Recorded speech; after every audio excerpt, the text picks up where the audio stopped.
आनंद आएगा पढ़ने में। और law of facial expression Louis कुने की बुक भी है बहुत अच्छी, जिसमें भी अगर मेरा कुछ समय मिला मुझे तो मैं उसमें से भी कुछ अच्छी चीजें आपको बताऊंगी अगर इसमें नहीं होंगी तो पहले शुरू करते हैं विजातीय द्रव्य सिद्धांत एवं परिभाषा। तो ये आपका सिंपल, आपको पता है कि हमारी प्राकृतिक चिकित्सा में भी हमारा शरीर में सबसे बड़ा प्रिंसिपल नेचुरोपैथी का कहता है कि हमारे शरीर में accumulation of toxins, accumulation of foreign matter, accumulation of morbid matter ही इसका सबसे बड़ा प्रॉब्लम था, कारण है ना, बीमारी होने का सबसे बड़ा कारण है। शरीर के भीतर जो बेकार चीज हो, जैसे एक सेकंड दीजिए,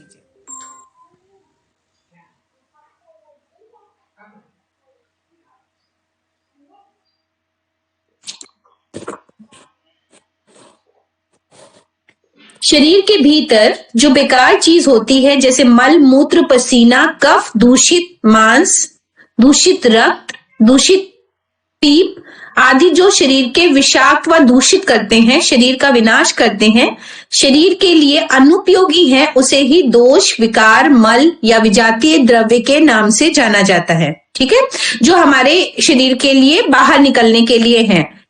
ठीक है, मॉर्बिड मैटर बना उसे बाहर ही जाना चाहिए, या वो जरूरत से ज्यादा बन रहा है, कुछ इम्बैलेंस है शरीर में, अगर वो बाहर नहीं जा पाया तो वो ही हमारे अंदर एक्युमुलेट है और वो ही धीरे धीरे चाहे वो कैंसर बना दे, चाहे टॉक्सिन्स क्रिएट कर दे, चाहे फाइब्रॉइड्स बना दे, तो यही हमारी बीमारी का कारण है। विजातीय द्रव्य क्या है, इसके बारे में लुई कुने ने कहा है कि विजातीय द्रव्य बिल्कुल बेकार चीज है और शरीर को उसकी आवश्यकता नहीं है। स्वस्थ मनुष्य पर विजातीय द्रव्य का प्रभाव नहीं पड़ता। शरीर अपने आप ही विजातीय द्रव्य को फोड़ा फुंसी पसीना आदि के द्वारा बाहर निकालता है ना। तो फोड़ा फुंसी है, बुखार है, ये सब हमारे टॉक्सिन्स को बाहर निकालने का काम करते हैं। विजातीय द्रव्य जैसा कि नाम से ही पता चलता है जो शरीर की जाति का नहीं है, विजातीय। शरीर के वे विकार या वस्तु जो स्वस्थ खून और मांस के साथ मिलकर स्वस्थ शरीर का भाग नहीं बन सकते, जो शरीर का पोषण नहीं दे सकते, उल्टे उसके विनाश या नुकसान का कारण बनते हैं, उसी को दोष को विजातीय द्रव्य कहते हैं। ठीक है, विजातीय जो दूसरी जाति का हो। विजातीय द्रव्य के नाम हैं जैसे रोग, मल, विकार, विष, क्लेद, संचित, दुर्द्रव्य, विष द्रव्य, फॉरेन मैटर, बादीपन, दूषित पदार्थ, मॉर्बिड मैटर, जहर, विकृति आदि। आयुर्वेद में विजातीय द्रव्य को दोष कहते हैं और इस दोष को ही रोग का कारण माना गया है, जो कि वहां पर वात पित्त कफ के नाम से मेंशन्ड है। वाग्भट्ट के अनुसार दोष एवं ही सर्वेशाम रोगाणाम में कारणम, मतलब अर्थात सब रोगों का एकमात्र कारण दोष विजातीय द्रव्य है। ठीक है, चरक ने भी कहा सर्वेशामेव रोगाणाम निदानम कुपिता मलः तत्प्रकोपस्य तु प्रोक्तम विविधा हित सेवनम, मतलब सभी रोगों का कारण कुपित सड़ा हुआ मल या विजातीय द्रव्य ही है और उसके प्रकोप का कारण विविध अहित आहार विहार का सेवन है। शरीर के भीतर जो बेकार चीज होती है जैसे मल मूत्र पसीना कफ दूषित सांस दूषित रक्त दूषित पीप आदि जो शरीर को विषाक्त व दूषित करते हैं, शरीर का विनाश करते हैं, शरीर के लिए अनुपयोगी हैं, उसे ही दोष विकार मल तथा विजातीय द्रव्य के नाम से जाना जाता है। ये हम लोगों ने पहले भी पढ़ा था, ये उसमें थोड़ा एलोबरेट है। विजातीय द्रव्य क्या है, इसके बारे में लुई कुने कहते हैं कि विजातीय द्रव्य बिल्कुल बेकार चीज है, शरीर को उसकी आवश्यकता नहीं है। तंदुरुस्त मनुष्य पर विजातीय, ये रिपीट हो गया है आई थिंक। विजातीय द्रव्य आदि के रूप में फोड़ा फुंसी आदि के रूप में निकल जाता है। विजातीय द्रव्य इस प्रकार काफी निकल जाता है, तब शरीर को बड़ी शांति मिलती है। यदि विजातीय द्रव्य शरीर में जमा होते रहें तो शरीर में रोग उत्पन्न होते हैं। विजातीय द्रव्य जहां पर होता है वहां सड़न पैदा होती है और अधिक सड़न पैदा होने से तापमान बढ़ता है। विजातीय द्रव्य के कण एक दूसरे से और शरीर से रगड़ खाते हैं, इसलिए तापमान बढ़ता है। इसी को हम ज्वर कहते हैं। जब साफ पखाना मतलब मोशन साफ नहीं होता, जब पेशाब खुलकर नहीं होती, जब पसीना नहीं आता तो ज्वर होता है ना। और इन्हीं 3 कारणों से हमारे शरीर के टॉक्सिन्स तेजी से बाहर निकलते हैं ना। एक हम लोगों ने ब्रीदिंग पढ़ा, दूसरा स्किन से स्वेटिंग पढ़ा, तीसरा यूरिनेशन पढ़ा, चौथा डिफिकेशन पढ़ा। जिस अंग पर विजातीय द्रव्य का प्रभाव अधिक पड़ता है उसी नाम से उस रोग का नामकरण होता है। जैसे उदर रोग, फेफड़े का रोग, हृदय का रोग आदि। बेसिकली पहले तो यही था ना, कुछ भी हृदय में हो रहा है वो सब हृदय के रोग करके चिन्हित हुआ, और हृदय के रोग में कौन सी औषधि, कौन सा काढ़ा है, बस वो उसको ठीक करेगा। अगर लो बीपी है तो भी ठीक करेगा, हाई बीपी है तो भी ठीक करेगा, हाइपरटेंशन है तो भी ठीक करेगा, और एक दो और जो नाम बड़े बड़े ले लीजिए तो भी ठीक करेगा। अभी क्या है ना, उसके बस बड़े बड़े नाम होते चले गए। ठीक है,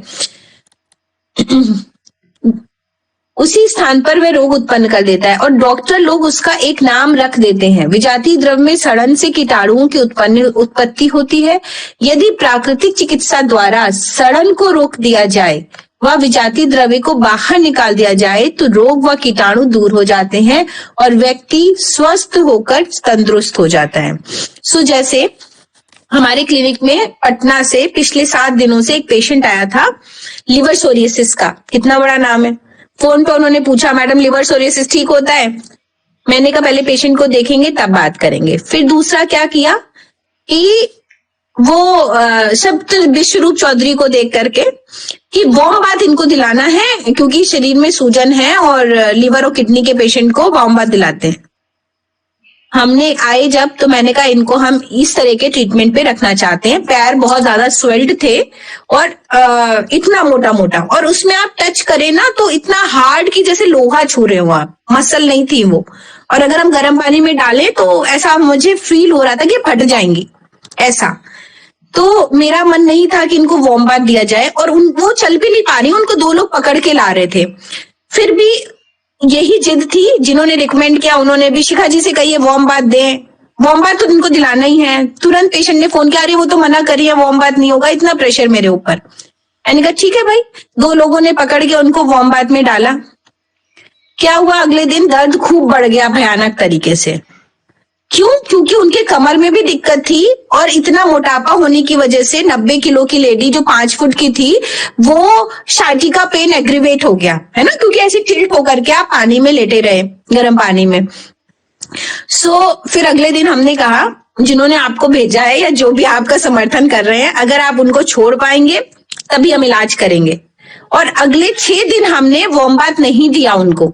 हमने उनको साइटिका नर्व पहले नॉर्मलाइज कराई, हॉट एंड कोल्ड फर्मेंटेशन और साइटिका पॉइंट के एक्यूप्रेशर करा के, पेट पे डेली गर्म ठंडी सेक और एनिमा करा करके, प्लस शाम को फुल बॉडी बैंडेजेस और पट्टियां करा करके। एक साथ ट्रीटमेंट नहीं किया क्योंकि बॉडी उसको रजिस्ट नहीं कर पा रही थी।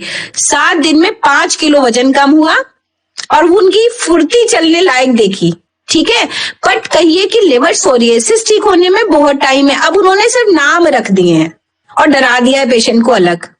ठीक है, लिवर की क्रिटिकल कंडीशन है, पर आजकल क्या है, हम पहले फाइब्रो स्कैन नहीं कराते थे। आज हर दूसरा व्यक्ति एलएफटी तो दूर है, फाइब्रो स्कैन करा के आ रहा है, और हर उसमें वो डरा दिया गया है कि भाई आपके लिवर की कंडीशन ऐसी है। तो समस्या बहुत बड़ी विकट आने वाली है हम सबके सामने। सारे लोग लिवर सोरियासिस और कैंसर पेशेंट होने वाले हैं, क्योंकि जो पेट स्कैन करा लेगा वो कैंसर पेशेंट होगा, क्योंकि जहां विजातीय द्रव्य इकट्ठा है वो वहीं का कैंसर है। सिंपल। और शरीर में कहीं ना कहीं दूषित मल संचय है। अगर प्राकृतिक चिकित्सा कर रहे हैं तब तो ठीक है, अगर कोई बीमारी है तो वो कोई ना कोई रूप ले लेगी, या पीसीओडी या पीसीओएस या फाइब्रोइड्स या लंग्स में प्रॉब्लम है, तो कहीं ना कहीं प्रॉब्लम है। ये बड़ा समझने वाली बात है। आगे बढ़ते हैं। उसको निकाल दिया जाए तो शरीर स्वस्थ हो जाता है, तंदुरुस्त हो जाता है। पंडित श्रीराम शर्मा आचार्य के अनुसार रोगों का मुख्य कारण शारीरिक मल, जिसे विजातीय द्रव्य कहा जाता है, माना गया है। जब हम प्रकृति के नियमों का विरुद्धाचरण करके आहार विहार दूषित बना लेते हैं और जिह्वा तथा भागेंद्रियों की तृप्ति के लिए आवश्यकता से अधिक भोग्य पदार्थों का प्रयोग करने लगते हैं तो हमारे शारीरिक अंगों पर अधिक भार पड़ता है। जिससे अमाशय प्रमुख है। जब अमाशय का कार्यभार बढ़ता है तो वह खाए हुए भोजन का रस पूर्ण रूप से निकाल नहीं पाता और अर्धमुक्त आहार ही हमारे मलाशय में पहुंच जाता है और वहां शीघ्र ही सड़ने लगता है। देखिए, सबसे मूल रूप तो यही है कि अति भोजनम वर्जते, है ना, और लंघनम परम औषधम। जहां हमने ज्यादा भूख से ज्यादा भोजन किया और एक भोजन से दूसरे भोजन का अंतराल कम किया, जहां पर एलोपैथी साइंस बूम करे, मतलब उसको यही कहना है कि हर 2 घंटे पे खाइए, और इस चक्कर में उन्होंने डायबिटिक पेशेंट बनाने शुरू किए। जरूरत से ज्यादा आप खिलाएंगे तो डायबिटीज आएगी। जब आप 2 रोटी का इंसान नहीं पचा पा रहे हो और आप उसको 2 पराठे भी खिला रहे हो, हाँ हाँ सुबह खाइए तब दवा खाइए, तो आप डायबिटीज क्या, वो फिर इंसुलिन पे आएगा तो किडनी पेशेंट बनेगा। तो सारा का सारा प्रॉब्लम यहाँ से है कि जहां पर हमें फोकस होना चाहिए कि हम कम खाएं, न्यूट्रिशियस खाएं, ताजा खाएं, घर का बना खाएं और उसको पचाएं, वहां पर फोकस हमारा दवाओं पर आ गया, सप्लीमेंट पर आ गया। तो जहां पर हमें 1 घंटे का, चाहे आप वॉक कीजिए, चाहे अपना हॉबी कीजिए, चाहे वर्कआउट कीजिए, चाहे योग कीजिए, आपको करना ही करना है। उससे कोई आपको बचा नहीं सकता कि मैं कहूं मेरे पास बहुत ज्ञान है, मेरे पास पूरा सिस्टम है, तो मैं एक्सरसाइज ना करूं तो भी ऐसी दिखूंगी, नहीं हो सकता, है ना। हमारे में भी एक्यूमुलेशन होने लगेगा। तो आपको प्राकृतिक चिकित्सा की विधियां, जिसका मूल रूप है, उसकी भी जरूरत तभी पड़ेगी जब आप इरेगुलर लाइफ स्टाइल और अति का भोजन खाएंगे। अगर आप नहीं खाएंगे तो आपको भाप स्नान की आवश्यकता नहीं है, शरीर सेल्फ पसीना निकालेगा। पर उससे बेसिक क्या है, आपका रेगुलर शरीर का उतना क्रियाशील करना जितनी जरूरत है उसकी, है ना। अगर आप बिल्कुल एक्टिविटी नहीं करेंगे तो आप सोचो, आप घर में खाना बना लेते हो, आप घर में चल लेते हो, तो आप नहीं बना रहे, आपकी मिक्सी बना रही है, आपका ओटीजी बना रहा है, आपका इंडक्शन और गैस बना रही है, तो आप कहाँ बना रहे हो, है ना, आपका फूड प्रोसेसर बना रहा है। तो वो अब पहले वाला हिसाब किताब नहीं रहा जिसको आप बहुत गूंथ रहे हैं और आपकी कोई एक्सरसाइज हो रही है, तो वो काम है नहीं। जब तक आप 1 घंटे बढ़िया आप वर्कआउट नहीं करेंगे किसी तरह का, प्राकृतिक चिकित्सा वो सबसे पहली प्राकृतिक चिकित्सा है ना, उसी से एक्युमुलेशन नहीं होगा। और अगर हो तो आप प्राकृतिक विधियों से दूर करेंगे तो सिस्टम ठीक होएगा। लिवर एलएफटी नॉर्मल करना दवाओं से भी दिखा देते हैं लोग, पर अगर हम गर्म ठंडी सिकाई, पेट की मिट्टी की पट्टी या आपको एनिमा और कुछ आयुर्वेदिक औषधियां देके करते हैं, तो वो आपकी सिस्टम का मेटाबॉलिज्म ठीक कर रही हैं। आपकी स्टमक में खून के दौरान को बढ़ाया, मेटाबॉलिज्म को बढ़ाया, तो पेट के साथ साथ लीवर के साथ साथ सारे टॉक्सिन्स वहां से भागे और आपका पूरा शरीर शुद्ध हुआ, तो आपके आगे बीमार होने के चांसेस खत्म हो गए। इतनी सी साइंस है और यही समझनी है, और उसी पे इतना बड़ा नाम रख दिया है। अगर आप इनिशियल स्टेज पे आएंगे तो वो सिर्फ लीवर ग्रेड 1 ग्रेड 2 दिखाएगा, और शायद वही दिखाता था आज तक। ग्रेड 3 पे फैटी लीवर आता था, इतना ही लोगों को पता था।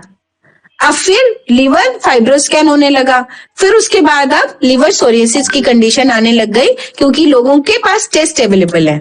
अदरवाइज वो यही कहते हैं ना, भाई ग्रेड 3 लेवल पे है, खाना पच नहीं रहा है, आप अपने लीवर को अच्छा करो, और 1-2 लीवर की अच्छी लिख देते थे, टॉनिक लिख दिया। अभी तो फिर और अच्छी दवाएं हैं तो फिर परेशानियां हैं, और 7 सालों से एलोपैथिक इलाज चल रहा था उनका, क्या हुआ, आज उनको एलोपैथ को बाय बाय कहना ही पड़ा। तो उसका कोई सोल्यूशन है नहीं। जितना हम जागरूक कर पाएंगे आज की पीढ़ी को उतना अच्छा है। और देखिए, ये जो बीमारियां हैं ये 60 इयर्स वालों को हो रही हैं, तो सोचिए 60-70, मतलब पिछला जमाना तो अच्छा खाया हुआ है ना, तो खाने से इसका कोई रोल ही नहीं है। आपने खाया हुआ नहीं पचाया, वही लोग सबसे ज्यादा प्रॉब्लम में है।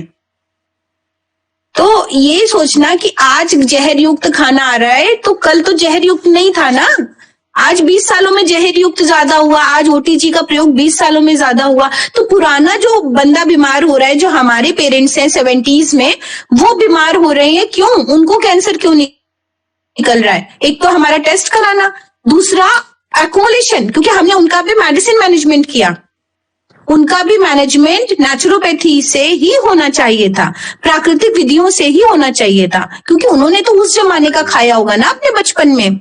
फिर कैसे परेशानियां आ रही हैं? तो परेशानियां जंक से तो है ही है, एग्रीड, पर उससे ज्यादा है हमारी लिथार्जीनेस, हमारे बैठने से, हमारे ना पचाने से, और हमारी जरूरत से ज्यादा खाने से। तो हमें इस पे समझना पड़ेगा कि हमारा एक डाइट प्लान क्या होना चाहिए और हमें कब खाना चाहिए।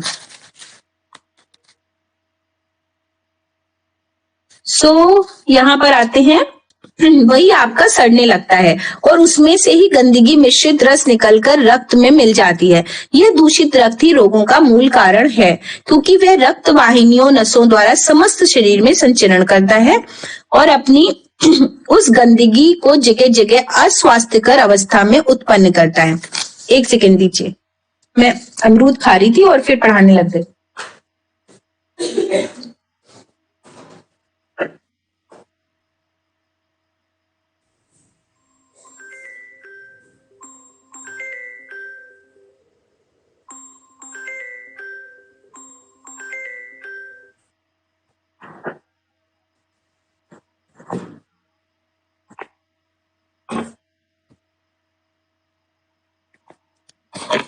चलिए, इसके अतिरिक्त जीव कोश सेल, यूनिट हमारी बॉडी की क्या है आप जानते हैं, सेल है ना।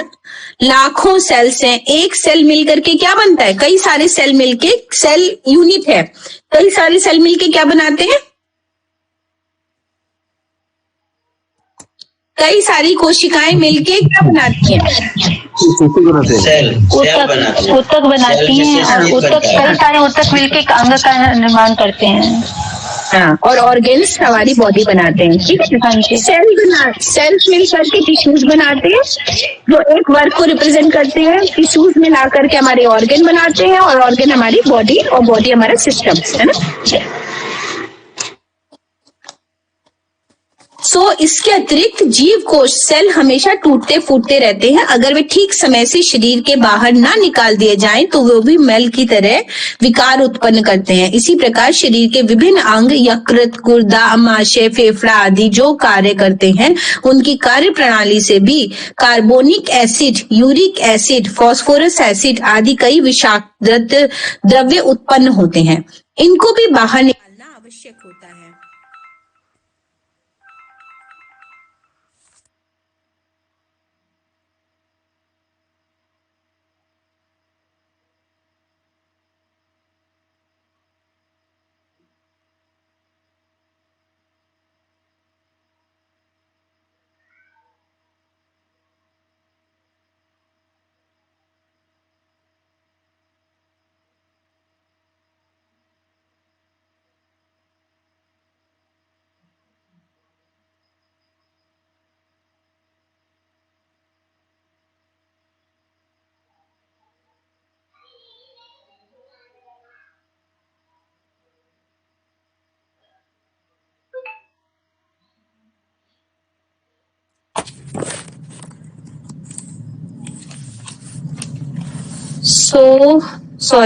उनकी कार्य प्रणाली से भी कार्बनिक acid, uric acid, phosphorus acid आदि कई विषाक्त द्रव्य उत्पन्न होते हैं। इनको भी बाहर निकालना आवश्यक होता है। चौथे नंबर पर शरीर के दोषयुक्त अंग, खराब टॉन्सिल, कमजोर दांत, प्रदाह युक्त श्वसन नली से भी विष उत्पन्न होता है। शरीर पूर्ण स्वस्थ ना हो तो शरीर के भीतर रहने वाले विभिन्न प्रकार के कीटाणु भी विष के परिमाण को बढ़ाते हैं। ठीक है, अब ये क्या कहना चाह रहे हैं कि अगर शरीर स्वस्थ नहीं है तो जो पॉजिटिव सेल्स है वो भी नेगेटिविटी की तरह ही बिहेव करने लगेंगी। ठीक है, तो जैसे कोई सेल कुछ खराब हो रही हैं जिन्हें हम कैंसर सेल्स कहते हैं, अगर हमने उनको नहीं निकाला सही समय पर तो वो बाकी भी ऑर्गन्स को, सेल्स को खराब करने लग जाती हैं। तो जो सकारात्मक सेल्स हैं जो अच्छा काम कर रही थी वो भी मॉर्बिड तरीके से ही बिहेव करती हैं। यह समस्त विष या मल शरीर के लिए विजातीय ही है और हमारे स्वास्थ्य का आधार इसी पर है कि यह शीघ्र मलद्वार, मूत्रनली, फेफड़े, चर्म आदि के द्वारा निकाला जाएगा। तो फिर से वही ऑर्गन्स आ गए, यूरिनरी ब्लैडर हो गया, और फीकल मैटर एनस हो गया, लंग्स हो गया और स्किन हो गया, है ना। इन्हीं चार माध्यम से हमारा गंदगी बाहर निकलती है।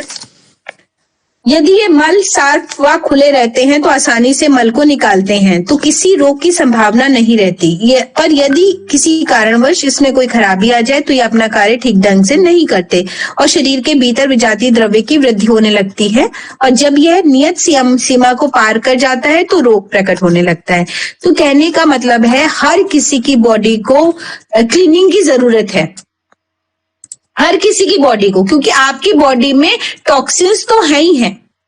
उन टॉक्सिन्स को आप समय समय पर हफ्ते में एक बार, 10 दिन में एक बार क्लीनिंग करें, है ना। जैसे जलनेती है, कुंजल है, हॉट फुट बात है, एनिमा है, स्टीम बात है, मिट्टी की पट्टी है। तो इससे क्या होगा, कहीं पे भी एक्युमुलेशन नहीं होगा, और एक्युमुलेशन नहीं होगा तो बीमारी आएगी ही नहीं। बीमारी का कारण है एक्युमुलेशन, और एक्युमुलेशन है ही है, स्वस्थ इंसान को भी है, क्योंकि मैंने ऐसे व्यक्तियों को देखा है जो फास्टिंग पे रहे हैं, कैसे बीमार हो गए। पुजारियों को देखा है ना, जो बहुत डाइट फॉलो करते हैं, उनको भी देखा। मतलब आप कुछ भी खाएंगे तो मोशन तो बन रहा है ना, पूरा सिस्टम तो चल ही रहा है, तो वो कहीं ना कहीं आपके शरीर में रुकेगा ही रुकेगा, प्रॉब्लम क्रिएट करेगा ही करेगा। हाँ, वो अलग बात है कि जो बहुत ही सात्विक खा रहे हैं उनमें कम करेगा, और जो वैसा खा रहे हैं उनमें ज्यादा करेगा। मतलब जैसे आप कितनी भी अच्छी क्वालिटी की पाइपलाइन लगवाओ, ठीक है, एक समय पे वो पाइप आपका फ्रेजाइल हो ही जाता है, उसमें कैल्शियम का डिपोजिशन हो ही जाता है, वो भी सर्विसिंग मांगता ही मांगता है। वो बंदा आएगा, एक दो बार तो रिपेयर करेगा कि इसमें मिनरल्स का डिपोजिशन हुआ है पानी जाने से, और एक दो बार वो क्लीन करेगा, फिर कहेगा ये बेकार हो गई, आपको दूसरी लगानी है। ठीक है, तो इसी तरह चाहे सिर्फ पानी सिस्टम में क्यों ना जा रहा हो, आपके रेक्टम में, कोलोन में, आपकी आर्टरीज और वेन्स में आपके डिपोजिशन होता है, जिससे हार्डनिंग होती है, और उम्र के साथ साथ उनमें फ्लेक्सिबिलिटी कम होती है, और वो धीरे धीरे डिटोरिएट होते हैं। हम अगर उनकी लॉन्गेविटी चाहते हैं तो हमें इसी सिस्टम पे उनको मोबिलाइज करके रखना पड़ेगा। ये बात जितनी समझ में जितनी जल्दी आ जाएगी सबको, उतना अच्छा। अब आते हैं विजातीय द्रव्य का क्या सिद्धांत है। यदि भोजन आवश्यकता से अधिक व गलत तरीके से भोजन किया जाता है तो पाचन तंत्र पर विशेष रूप से दबाव पड़ता है। कुछ समय बाद पाचन तंत्र का अंग सुचारू रूप से करने में असमर्थ हो जाता है। पाचन तंत्र, मल बाहर निकलने में विलंब होने लगता है। शरीर में रोग का सूत्रपात शरीर में विजातीय द्रव्य से ही होता है। मल संचय जब शरीर की मर्यादा बिंदु को पार कर जाता है तो रोग आ जाता है। शरीर शुद्धि के 4 मार्ग, तभी मैं कहती हूँ जो रिपोर्ट्स में आया है ना, वो कहेगा इंसान अरे अभी तक तो हम ठीक थे, अभी आने लगा। अभी ठीक नहीं थे, कम से कम 6 महीने में गड़बड़ी 6 महीने से चल रही थी। जब थ्रेशोल्ड लेवल से ऊपर आया तब रिपोर्ट ने दिखाया। ठीक है, तो अभी कुछ नहीं होता कि अचानक ही हो गया, कुछ भी अचानक कुछ नहीं होता, शरीर के अंदर तो हो ही रहा था। शरीर शुद्धि के 4 मार्ग व संस्थान है जो अपने ढंग से विजातीय पदार्थ बाहर निकालते हैं। श्वसन मार्ग वायु के रूप में, मूत्र मार्ग तरल मूत्र के रूप में, ये हम आपको कई बार बता भी चुके हैं और आपको पता भी है। त्वचा मार्ग पसीने के रूप में, गुदा मार्ग ठोस मल के रूप में, अर्थात त्वचा, वृक्क, किडनी, फेफड़े, लंग्स, आंतें, इंटेस्टाइन से विजातीय पदार्थ शरीर के बाहर निकलता है। हम जानते हैं कि हमारा शरीर कोषाणुओं से निर्मित है। प्रत्येक कोष को जीवित रहने के लिए बाहर से भोजन की आवश्यकता होती है।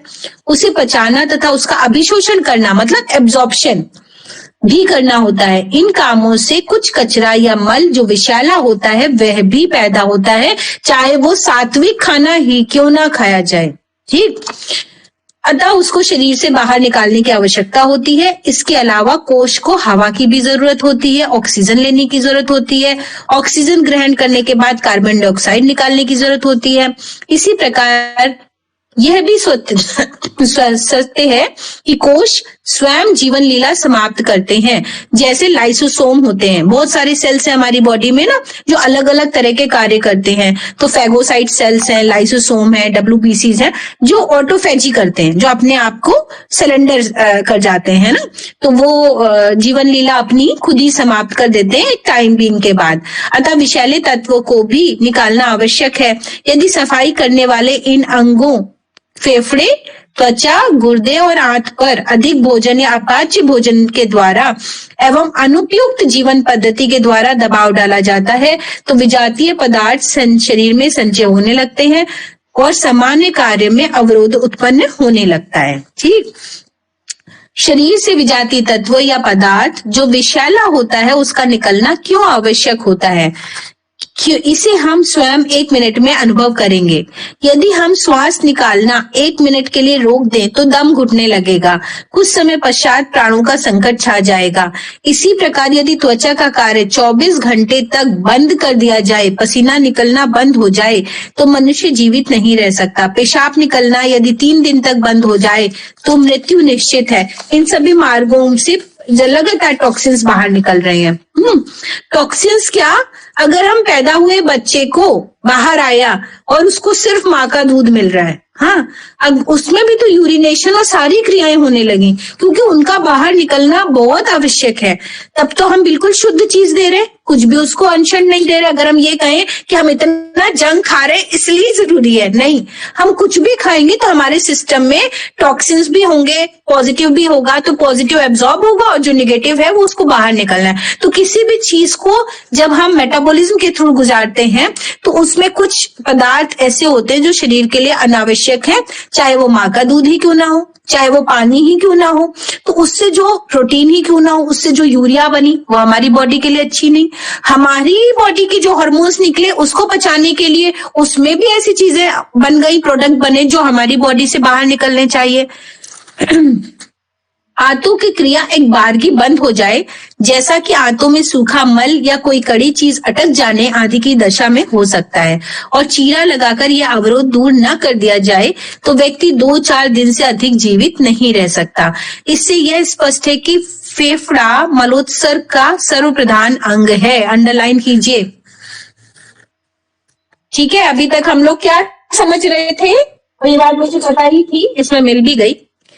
इंटेस्टाइन या स्टमक हमारा मल को बाहर निकालने का अंग है, ठीक है, पर यहाँ पर क्या है, फेफड़ा मलोत्सर्ग का सर्वप्रधान अंग है। तो सबसे पहले एक्सक्रीशन का ऑर्गन, हम अगर स्टमक की बात नहीं करेंगे, इंटेस्टाइन की बात नहीं करेंगे, हम लंग्स की बात करेंगे, ठीक। उसके बाद त्वचा सेकेंड नंबर पे, गुर्दे और आंतों का नंबर आता है उसके बाद, ठीक। यदि व्यक्ति स्वयं कोई बाधा इनके कार्यों में ना पहुंचाए तो जीवन भर सुचारू रूप से ये काम करते रहते हैं।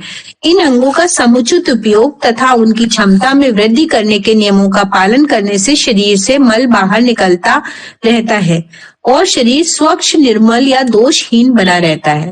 लेकिन जब इनके कार्यों में जाने अनजाने बाधा पहुंचाई जाती है, विजातीय द्रव्य संचित होने लगता है और रोग का कारण बनता है। वास्तव में अधिकांश लोग फेफड़ों का उचित उपयोग नहीं करते, श्वास से बहुत थोड़ी हवा भीतर लेते हैं। ऐसा इसलिए होता है क्योंकि वे प्रत्येक क्षण मानसिक तनाव व चिंता से ग्रसित रहते हैं। इस दशा में वो पूरी श्वास लेने में असमर्थ होते हैं।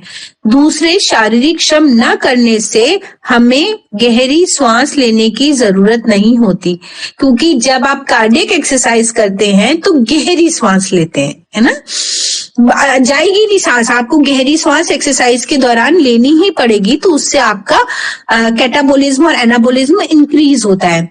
दूसरे शारीरिक श्रम में ना करने से हमारी गहरी सांस लेने की जरूरत नहीं होती, परंतु उतली सांस से जितनी हवा फेफड़ों में जाती है वह रक्त को साफ करने के लिए पर्याप्त नहीं होती। अतः सभी कोश इससे प्रभावित होते हैं और सुचारू रूप से कार्य करने में बाधा अनुभव करते हैं। इसके अतिरिक्त पर्यावरण में वायु प्रदूषण से गंदी हवा में श्वास लेते हैं। नतीजा यह होता है कि जो हवा श्वास के जरिए फेफड़ों में पहुंचती है वह विषैली होती है और स्वयं में हानिकारक होती है। शरीर की सफाई करने वाले अंगों में त्वचा दूसरा स्थान है। पहला स्थान फेफड़े, दूसरा स्थान त्वचा। हमारी त्वचा सदैव से पसीना निकालती है, चाहे गर्म हो या ठंडा। इसी प्रकार त्वचा के रोग के माध्यम से वायु का भी प्रवेश होता है। त्वचा के द्वारा शरीर का विष बाहर निकलता है। यदि इस पर गंदगी का लेवल बढ़ जाता है और रोमकूप साफ नहीं होते तो त्वचा के कार्य में बाधा उत्पन्न होती है। आजकल जो भी वस्त्र धारण किए जाते हैं वह त्वचा के अनुकूल ना होकर उसके कार्य में बाधा पहुंचाते हैं, ठीक है। इसीलिए हम लोग कहते हैं कि भाई थोड़े टाइम के लिए सन बाथिंग कीजिए, एयर बाथिंग कीजिए और कम कपड़ों में हफ्ते में एक बार सूर्य स्नान करिए, धूप में तेल लगाइए बैठ के, वो बहुत जरूरी है क्योंकि पहले वाला वर्क कल्चर नहीं रहा है। तो वो आप कब किस कारण बीमारी अब लपेटे में है आपको खुद नहीं पता चलेगा। वृक्क या गुर्दे का कार्य मतलब किडनी शरीर में जल संतुलन की क्रिया को नियंत्रित करता है। साथ ही साथ दूषित पदार्थों को अधिक भाग का शरीर से बाहर निकालना है। प्रति मिनट लगभग 1 लीटर रक्त वृक्क से गुजरता है। वृक्क मतलब किडनी, और इसका लगभग 10% फिल्टर होता है। इस फिल्टर किए गए प्लाज्मा में लवण, ग्लूकोज, अन्य सूक्ष्म तत्व विद्यमान होते हैं।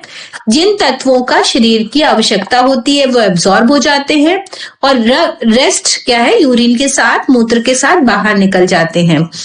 यदि ऐसे तत्वों को भोजन के रूप में ग्रहण किया जाता है जिनसे यूरिया संभवतः 20 से 40 मिलीलीटर है का पर्याप्त मात्रा में विसर्जन होने से यह स्तर बढ़ जाता है। उससे नाना प्रकार के रोग हो जाते हैं। रीअब्जॉर्प्शन अगर हुआ और अगर पूरी तरह से एक्सक्रीशन नहीं हुआ, है ना, अगर पूरी तरह से वो बाहर नहीं निकली तो वो हमारी बॉडी में रीअब्जॉर्ब करेगी और हमारे शरीर को नुकसान पहुंचाएगी। पाचन तंत्र के अंतिम भाग में बड़ी आंत और मलाशय रहते हैं। इनका कार्य भोजन के मल अंश को बाहर निकालना है। इस हिस्से में रहने वाला पदार्थ बहुत ही विषैला व हानिकारक होता है, अतः 24 घंटे से अधिक शरीर में के अंदर किसी प्रकार से भी इसे रहने नहीं देना चाहिए, नहीं तो वह रुककर सड़ने लगता है, विषैली गैस निकलने लगती है। ये रक्त आदि में मिलकर रोग का कारण बनती है।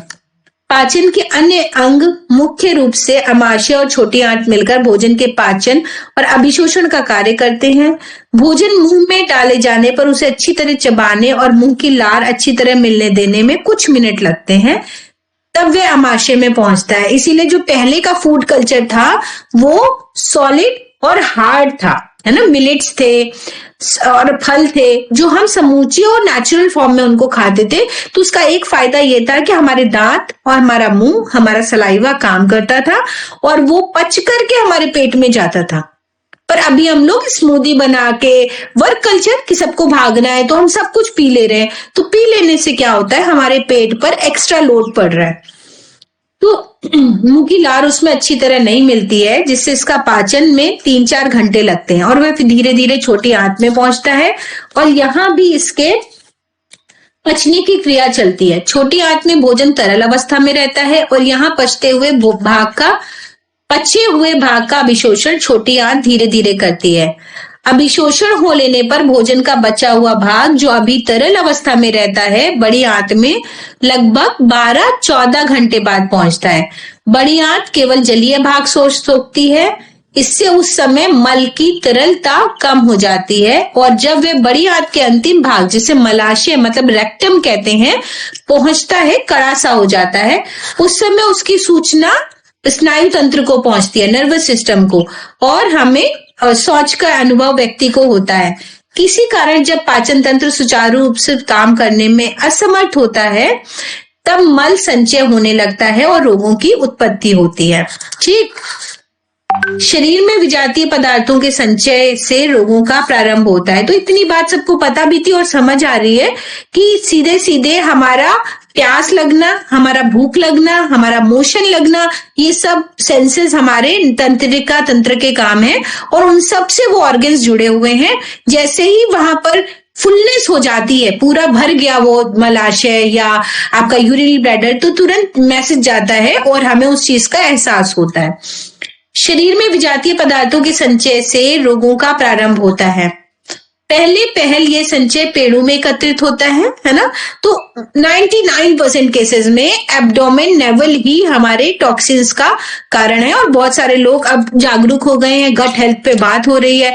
और पहले भी जैसे चाहे कोई भी व्यक्ति दवा दे रहा हो, वो पहले पेट साफ करने की एक दवा साथ में देता था, चाहे वो लाल दवा हो, चाहे पीली दवा हो, चाहे कोई काढ़ा हो, कि इससे आपका एटलीस्ट पेट साफ होना शुरू हो, है ना। भले ही आप कहें कि डेली पेट साफ होता है, पर जो एक्युमुलेशन है कोलोन और रेक्टम में, जो दीवालों पे जमा गंदगी है, कहने का मतलब है वो साफ नहीं हो रही। और इनफेक्ट आप जो दे भी रहे हैं चूर्ण, वो एक हद तक आपके स्टमक को क्लीन कर रहा है, सिस्टम को ठीक कर रहा है, तो आपको लगता है कि पेट साफ हो रहा है। पर जो डिपोजिशन है जो चल रहा है वो आइदर शव प्रक्षालन, either vigorous fasting either enema से ही जाता है। इसलिए समय समय पर बस्ती क्रिया है और भाप स्नान है, कटी स्नान है, इन सबको करना चाहिए। पहले ये संचय पेड़ों में एकत्र होता है, निष्कासन मार्क्स के नजदीक जमा होना शुरू हो जाता है, विकास दूर तक बढ़ने लगता है, जैसे सिर हाथ पैर की ओर। कोई विशेष परिस्थिति पैदा न होने पर यह क्रिया बहुत धीरे धीरे होती है। द्रव्य का झुकाव प्रायः शरीर के ऊपरी भाग की ओर जाने लगता है। पहले पेड़ों पर जमा हुआ विजातीय द्रव्य फिर ऊपरी भाग की ओर होगा। तो इसको आप ऐसे भी देख सकते हैं कि एसिडिटी का पेशेंट इसोफिगस चोक करेगा, छाती में जलन होगी, है ना। पेट में आया, पेट में पहले क्या था आपका, पहले कब्ज होना शुरू हुआ, ठीक। कब्ज हुआ, कब्ज के बाद गैस फॉर्मेशन हुआ, गैस फॉर्मेशन के बाद एसिडिटी होने लगी। तो गैस जब ऊपर बढ़ी, सेकेंड स्टेज पे जब विजातीय द्रव्य आया तो आपके पसलियों के नीचे चुभन होने लगी, जो पेशेंट का नॉर्मल कंप्लेंट होता है। हाँ, उसके बाद और बढ़ा तो छाती में जलन महसूस होने लगी, मतलब ग्रेड 3 एसिडिटी लेवल पे विजातीय द्रव्य इकट्ठा हुआ। उसके बाद क्या हुआ, गले में चोकिंग होने लगी और बहुत सारे लोग आपके पास कंप्लेंट के लिए आए कि हमें खांसी अचानक आ जाती है, ठीक। क्या था, एसिडिटी ही थी, बहुत कम इस स्केल पे ऐसा था कि खांसी थी। खांसी का कोई मौसम नहीं है, तभी भी इंसान को खांसी आ रही है, चेक करिए कि उसको एसिडिटी हो रही है, ठीक, जिससे अचानक खांसी आ रही है। फिर उसके बाद क्या हुआ कि वोकल कॉर्ड पैरालिसिस के केस मिलेंगे। बेसिकली पूछो तो उनको एसिडिटी, गैस्ट्राइटिस, पाइल्स की शिकायत पहले से ही होगी। तो सबसे पहले वो क्या हो रहा है, जो गट हेल्थ है, वो नेवल में जो विजातीय द्रव्य जमा है वो ऊपर की तरफ आ रहा है, ठीक है। तो विजातीय द्रव्य का जो फैलाव है वो ऊपर की तरफ पहले आता है। ये इंपॉर्टेंट पॉइंट है समझने वाला। तो लॉजिकली हमें पता था, पर इस तरीके से हमने इस एंगल से इसको नहीं समझा था। तो प्राकृतिक चिकित्सा पढ़ रहे हैं, समझ रहे हैं, तो ये कितनी पुरानी किताबों में पहले से ही मेंशन्ड है, ठीक। जबकि उनको इतने वर्डों का ज्ञान नहीं था जितना हम टेक्नोलॉजी और इसके थ्रू बात कर रहे हैं। पर अगर आप साइंस से जोड़ के किसी को नहीं समझा पाए तो कोई नहीं समझेगा, समझ रहे हैं। तो आपको दोनों बातों का ज्ञान होना जरूरी है और दोनों बातों को साथ लेके चलना ही पड़ेगा पेशेंट को सेटिस्फाइड करने के लिए। इस प्रयास में वे अपना मार्ग गर्दन के तंत्र भाग से बनाता है। पहले यह भाग बढ़ा हुआ लगता है और फिर सूजा सा लगता है। अब आप समझो, थायराइड क्या है, हार्मोनल डिस्टरबेंस।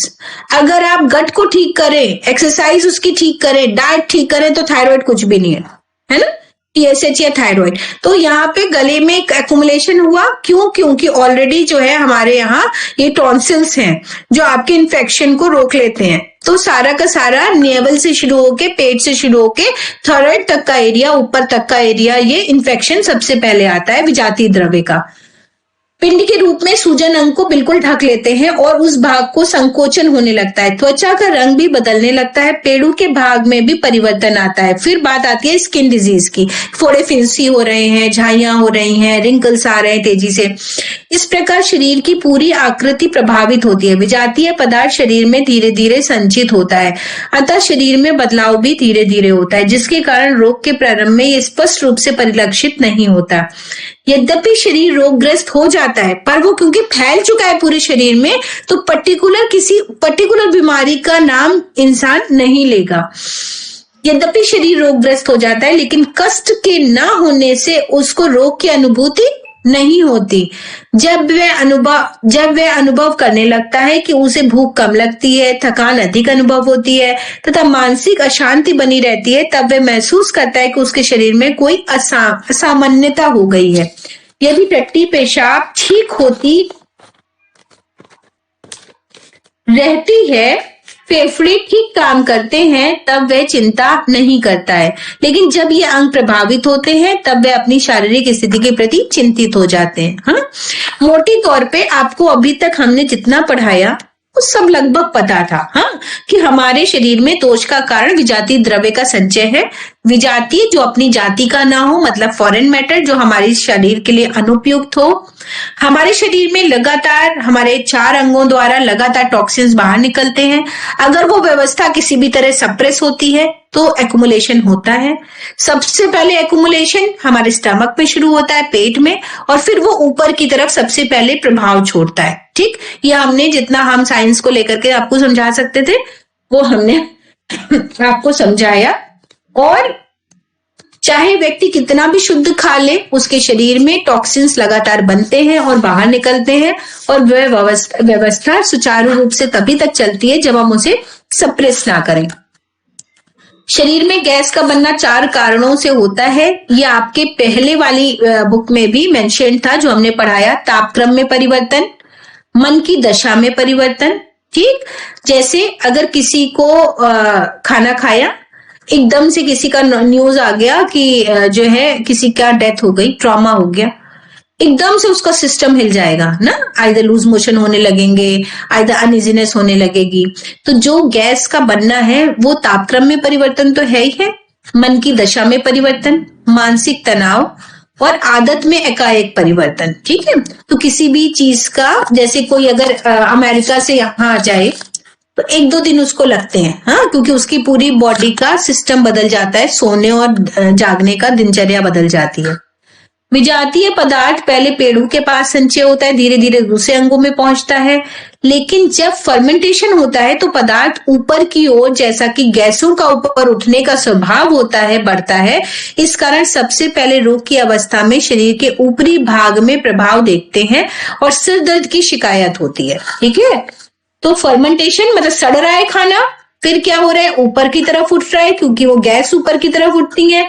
फिर क्या हो रहा है, हेडेक की शिकायत सबसे पहले कंप्लेंट होती है। और मेरा ये 99% अनुभव है कि किसी को भी सर दर्द हो रहा हो, सबसे पहले आप पेट की गर्म ठंडी सिकाई, पुदीन हरा, हिंगोली, है ना, डाइजेस्टिव चूर्ण अगर उसको देते हैं, भले ही वो कहे पेट ठीक है, पेट में कुछ नहीं हो रहा, सर में दर्द हो रहा है, 99% केसेस में आप उसके पेट पे काम कीजिए और उसको आराम आएगा, ठीक है। तो बहुत ज्यादा वहां पे बाम लगाने के, अगर आप उसके पेट की सिकाई करते हैं या उसको हींग और इस तरह का कुछ भी जो उसको सूट करता है, या सिंपल आप सौंफ, जीरे और अजवाइन का पानी खौला करके दे देते हो आधा करके, तो भी उसको फायदा होगा। ये डिपेंड करता है, आपको देखना चाहिए कि उसका नेचर किस तरह का है। हाँ, एसिडिटी, गैस्ट्राइटिस, ब्लोटिंग, तो कौन सा आपको एसेंस उसको देना चाहिए जो उसको तेजी से काम करे। फर्मेंटेशन उष्णता लाता है, रक्त का तापक्रम बढ़ने लगता है, इस कारण बुखार आ जाता है, ठीक। इस प्रकार कहा जा सकता है कि ज्वर तभी आता है जब शरीर में दोष संचय होता है तथा मल निष्कासन के तरीके अवरुद्ध हो जाते हैं। पेट साफ नहीं होता, मूत्र कम निकलता है, त्वचा के रोमकूप बाधित होते हैं और श्वसन तंत्र प्रभावित होता है। इस प्रकार यह स्पष्ट हो गया कि रोग का कारण शरीर में दोष संचय है। जब विजातीय पदार्थ शरीर तंत्र में संचित होते हैं, तब जब फर्मेंटेशन होता है पूरे शरीर में फैल जाता है। फर्मेंटेशन से शरीर अस्वस्थ हो जाता है और यह विजातीय द्रव्य शरीर से मल निष्कासनों यंत्रों द्वारा बाहर नहीं निकल पाता। तो हमारी प्राकृतिक चिकित्सा की विधियां, या सरल शब्दों में आप अपने घर पे भी पेशेंट को उन विधियों के पास रखते हैं जहां पर हमारे ये ऑर्गन मतलब त्वचा अच्छे से काम करने लगे। अगर घर में आपको पता है और त्वचा को अच्छा काम कराना है तो क्या विधि होगी, क्या विधि होगी व्यक्ति की, आपको पता है कि भाई हमारा ही सर दर्द हो रहा है, इसका मतलब हमारा संचय हो रहा है विजातीय द्रव्य का कहीं ना कहीं, तो क्या विधि होनी चाहिए, क्या विधि होनी चाहिए। मैम एक तो पानी का प्रयोग, वस्ती हो गया। नहीं, वस्ती तो हमने आज इवॉल्व की, वस्ती तो ट्रीटमेंट है। हम किसी व्यक्ति को हाँ बताएं। पानी का प्रयोग और ठंडे गर्म पट्टी मैडम, ये और फिर खाना उसको ठीक से देना। और कोई, हम एक सामान्य व्यक्ति को सामान्य तरीके से क्या लाइफस्टाइल, जीवन शैली में 3 दिन का ऐसा परिवर्तन करेंगे जो चिकित्सीय क्रम में नहीं आया, पर वो बेसिक लेवल पे बेसिक काम था जिसने उसके शरीर में जो एक्युमुलेशन था उसको ठीक किया।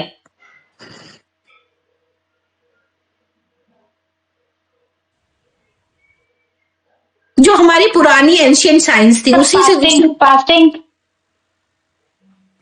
फास्टिंग हो सकती है। और मैम उसापान यानी सुबह सुबह उठते ही 1.5 लीटर यानी 100 लीटर पानी पीना है और उसके खान पान में थोड़ा बदलाव लाना है, मसालेदार तेल आदि खान पान में बदलाव लाना है।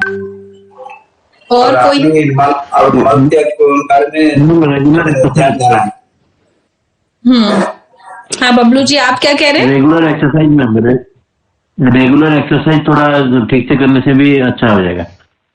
एक्सरसाइज मतलब कार्डियक एक्सरसाइज जो बोलते हैं वही करने से ठीक हो जाएगा। देखिए हमने आपको क्या कहा, आप चारों चीजों की बात कीजिए, जो चारों हमारे मार्ग थे। अगर विजातीय द्रव्य इकट्ठा है, हल्का फुल्का किसी व्यक्ति को सर दर्द लगता है, उसकी मेमोरी कम हो रही है, उसको नींद नहीं आ रही है, हाँ, और हम उसको चिकित्सा नहीं देना चाहते, ठीक, तो हमारा सेंस क्या कहता है कि हमारे पास हमें क्या ऐसी टेक्निक बतानी चाहिए उसको, जीवन शैली में परिवर्तन, कि उसकी त्वचा काम करने लगे, उसकी लंग्स फेफड़े काम करने लगे, उसकी किडनी काम करने लगे और उसका रेक्टम काम करने लगे। 4 मार्ग थे ना जिनकी बात की हमने, तो उन चारों मार्गों को दिमाग में रखना पड़ेगा ना, सिर्फ पानी पिलाने से नहीं होगा।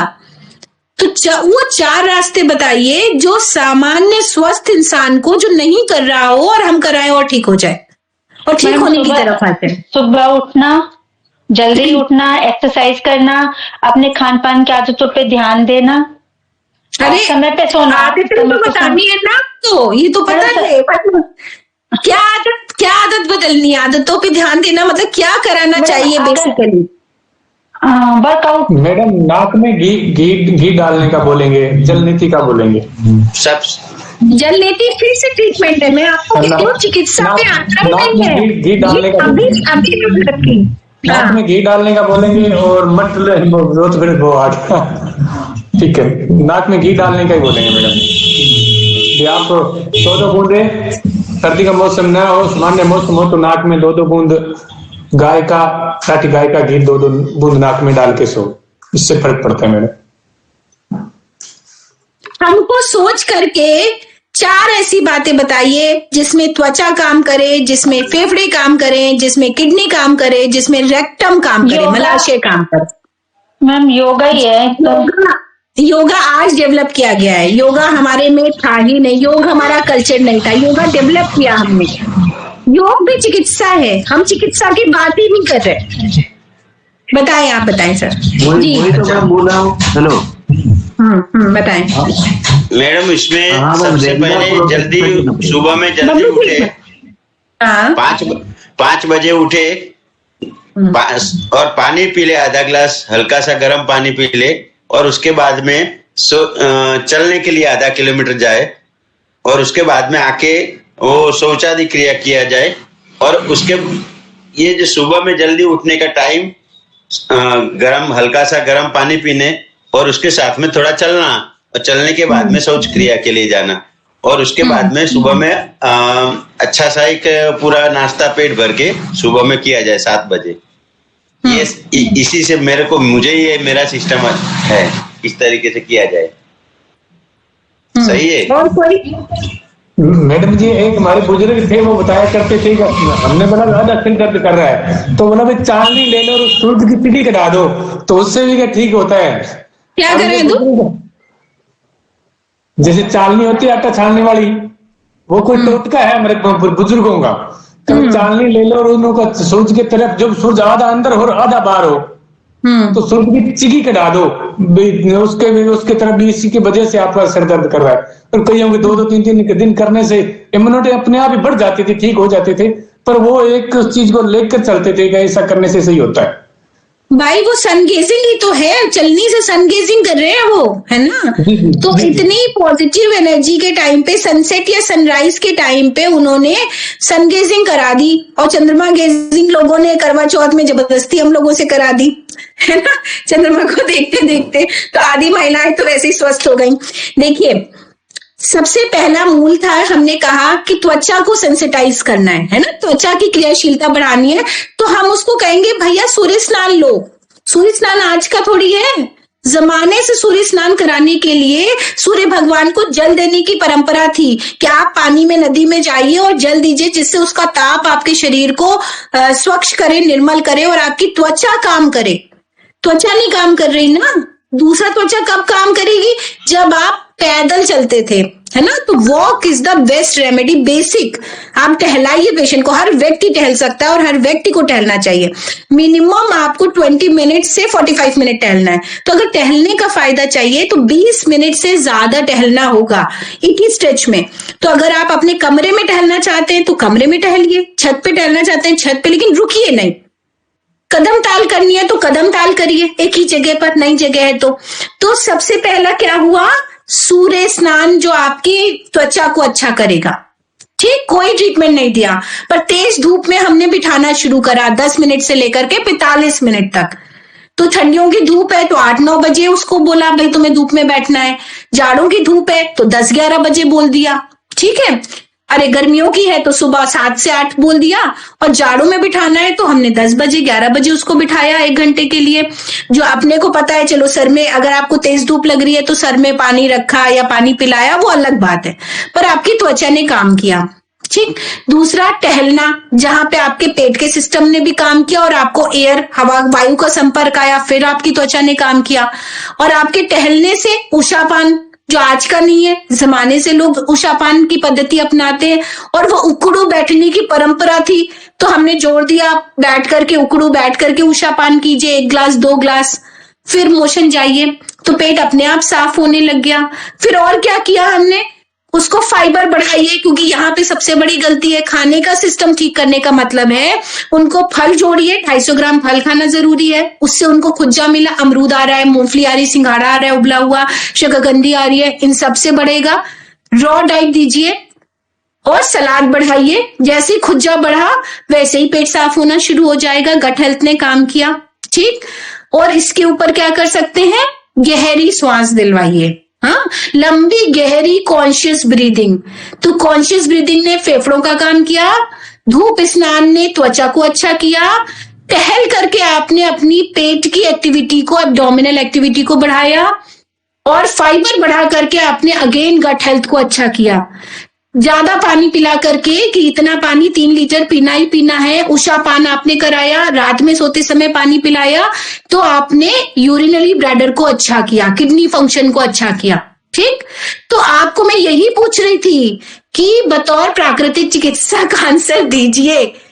इन्हीं पे बाद में चिकित्सा पूछेंगे, पर अभी चिकित्सा नहीं पढ़ी अभी इतनी, तो जो पढ़ा है उस पे तो बात कीजिए कि एक सामान्य आदमी, आपके घर के माँ बाप, पिताजी हैं, नंद है, कोई आया घर और उसका सिस्टम इम्बैलेंस है, तो आप उसको बेसिक क्या थंब रूल ऐसे बताओगे कि आप करो कॉन्शियस ब्रीदिंग, पेट तक सांस भरे इंसान, छाती फुला करके, और पेट से बाहर करे। सारा प्राणायाम बेकार है। प्राणायाम में क्या होता है, ध्यान कहीं और है, फिन फिन किया और हो गया, फायदा कुछ नहीं हो रहा।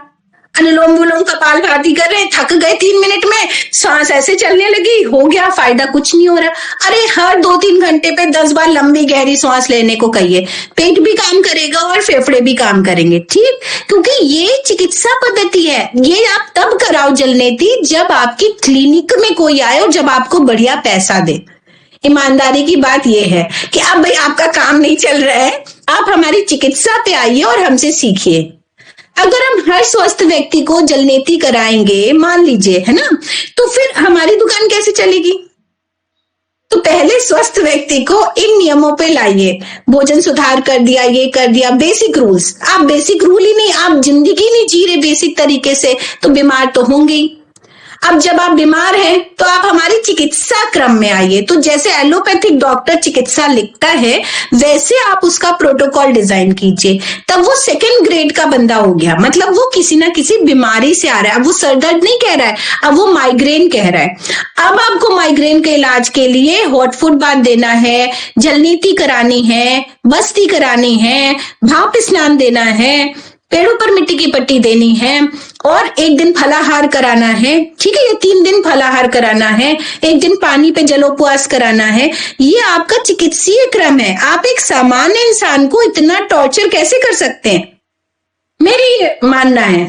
ठीक, जब तक किसी ने माइग्रेन, पीसीओडी, पीसीओएस या हाई बीपी, हाइपरटेंशन नहीं कहा, तब तक एक सामान्य इंसान को जो सूक्ष्म उनकी प्रॉब्लम हुई, उसको आप इन्हीं सब चीजों से ठीक कर सकते हैं। समझ गए? तो ऐसे समझ में आना चाहिए कि हमें कब किस पेशेंट को कितना बताना है और कितना टॉर्चर करना है। अब इससे भी ऊपर है तो भाई एडमिट हो जाइए। हमने लिवर सोरियासिस के पेशेंट को, वो पटना से आए थे, तो हमारा जो भागलपुर में सेंटर है जहां पे मैं एक्सपर्ट जाती हूँ, वहां रिकमेंड कर दिया कि आप अगर डाइट तो फॉलो की नहीं उन्होंने, तब 5 किलो वजन कम, तो टॉक्सिन से निकाले हमने। आप सोचो, अगर मैं टॉर्चर कर दी उसको, डाइट प्लान लिखा, पर वो पूरे दिन लखनऊ घूम रहे थे वो लोग और चिकित्सा ही कराने आते थे, अगर वो हमारा डाइट प्लान खाते तो उनको कितना फायदा होता। तो ऐसे में उन सेंटर्स की उपयोगिता है जो एडमिट करके आपको ठीक करे, दिन भर आपको काढ़ा सूप दे करके पूरी बॉडी को ठीक कर ले जाते। समझ गए? तो स्टेप बाय स्टेप होता है। अब एकदम से अब 3 महीने बाद वो बिल्कुल वार्म बाथ में बैठ पाएंगी और वार्म बाथ का टब उनको फायदा करेगा। पर जब टॉक्सिन्स बहुत ज्यादा हो तो ये प्राकृतिक उभार है कि वो एकदम से निकलने की कोशिश कर रहा है और आपके शरीर को और बीमार कर गया, ठीक है, या आपको महसूस हुआ और बीमार होता हुआ, तो वैसा आपको समझना पड़ेगा, है ना। तो जब व्यक्ति इससे ठीक हो सकता है तो आप बेशक, बच्चे को मोशन नहीं हो रहा, कुछ हो रहा है, लिथार्जीनेस आ रही है, 1-2 दिन आप उसको टाइट करो कि तुम्हें 10 दिन जो है धूप में बैठना है, मसाज करनी है, तो 3 दिन और ये करना है, वो करना है, फल खाना है, रात में फाइबर बढ़ा दीजिए, ठीक होने लग जाएगा वो। क्योंकि हमने उसके इस तरह के एक्सटर्नल सिस्टम को ध्यान में रखा कि त्वचा काम ज्यादा करे, फेफड़े काम ज्यादा करे, किडनी काम ज्यादा करे, आते काम ज्यादा करे, बस ये 4 अंग पहले काम करें। अगर इन 4 अंगों से हमने काम करा लिया तो काम सॉल्व हो गया, ठीक है। तो यहीं पर खत्म करते हैं, नेक्स्ट क्लास फिर हम लोग करेंगे। मैम एक सवाल है मैम, जो आपने पेपर दिया था उसके अंदर था कि 8 ऐसे तत्व बताइए जो बहुत उपयोगी हैं। मैम मुझे तो समझ नहीं आया, पर मुझे यही समझता जो हमारे भोजन के होते हैं, मैंने वही लिख दिया। क्या वो आंसर ठीक है? क्योंकि इसमें ये नहीं लिखा था भोजन के तत्व बताइए, इसमें लिखा था 8 ऐसे तत्व बताइए जो बहुत उपयोगी हैं। नेक्स्ट बता दूंगी, क्योंकि 2 लोगों का चेक नहीं कर पाई थी, तो नेक्स्ट क्लास में हम पेपर के मार्क्स भी बता देंगे और आंसर शीट भी बता देंगे, ठीक है? ठीक है मैम। ओके, थैंक यू, नमस्ते। नमस्कार मैम। जय श्री कृष्णा सर। नमस्ते मैम। नमस्ते। जय श्री कृष्ण।